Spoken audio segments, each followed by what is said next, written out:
Hello friends, welcome to PS study studio. ఈ వీడియోలో Indian polity bits చూద్దాం. గతంలో భారత ప్రధాన న్యాయమూర్తిగా పనిచేసిన జస్టిస్ వెంకటాచలయ్య గారు భారత రాజ్యాంగం పనితీరుకు సంబంధించిన రిపోర్టు ఇచ్చిన సంవత్సరం. ద ఆప్షన్స్ ఆర్ 2000వ సంవత్సరం, 2001వ సంవత్సరం, 2002వ సంవత్సరం, 2003వ సంవత్సరం. The correct answer is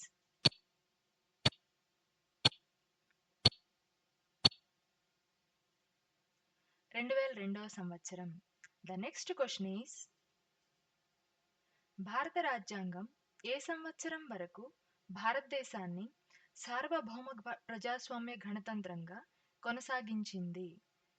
The options are 1962, 1972, 1974, 1976.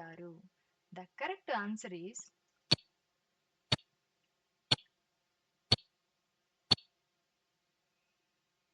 1976. The next question is, అన్యోన్యత, అఖండత, పరమోద్దేశం.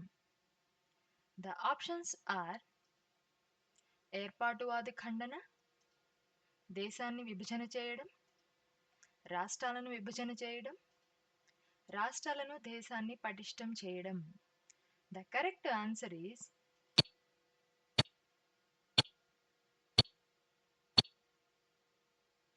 ఏర్పాటువాదం ఖండన. The next question is,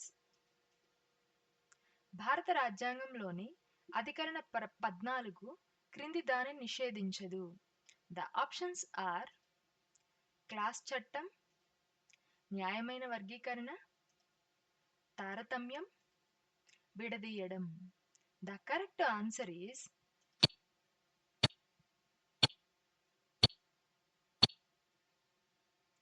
న్యాయమైన వర్గీకరణ. The next question is,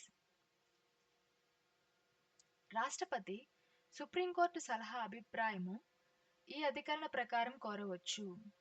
The options are రాజ్యాంగం యొక్క అధికరణ 139, రాజ్యాంగం యొక్క అధికరణ 140, రాజ్యాంగం యొక్క అధికరణ 123, రాజ్యాంగం యొక్క అధికరణ 143. The correct answer is